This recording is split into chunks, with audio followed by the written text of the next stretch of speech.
ಇವತ್ತು ರಾಯರು ಬೃಂದಾವನಸ್ಥರಾಗಿ ಎಷ್ಟು 345 ವರ್ಷ ಆಯ್ತ್ರಿ.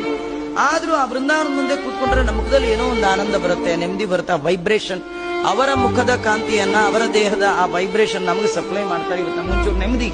ಮನೇಲಿ ಎಷ್ಟೇ ನೋವು, ನಲಿವು, ತಾಪತ್ರೆ, ತೊಂದರೆ ಇದ್ರು ಕೂಡ ಆ ದೇವಸ್ಥಾನ ಅಂತ ಒಂದು 5 ನಿಮಿಷ ಕೂತ್ರು ಸಾಕು, ಏನೋ ನಮ್ಮ ಮನಸ್ಸಿಗೆ ನೆಮ್ಮದಿ. ಎಲ್ಲರಿಗೆ ಅನುಭವ ಇದು ಪುರಾಣ ಅಲ್ಲ, ಪ್ರಾಕ್ಟಿಕಲ್, ನಿಮ್ಮೆಲ್ಲರ ಅನುಭವ.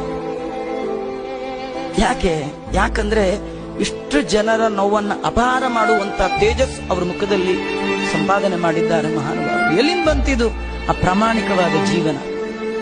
ಇಡೀ ಜೀವನವನ್ನ ಭಗವಂತನ ಆರಾಧನೆ ಅಂತ ಮಾಡಿದ ಮಹಾನುಭಾವರು. ಅವ್ರು ಪ್ರತಿ ಒಂದು ಕರ್ಮ ಮಾಡುವಾಗ್ಲೂ ಇದು ದೇವರ ಪೂಜೆ, ಪರಿಪರಿ ಕೆಲಸವು ನಿನ್ನ ಮಹಾಪೂಜೆ ಅಂತ ಮಾಡಿದ ಮಹಾನುಭಾವರು. ನಾವು ಪೂಜೆ ತರ ಮಾಡಿಲ್ಲ. ಇನ್ ಬೇರೆದೆಲ್ಲ ಪೂಜೆ ತರ ಮಾಡೋ ಯೋಗ್ಯತೆ ನಮ್ಗೇನಿದೆ ರೀ? ಹಾಗೆ ಮಾಡಿ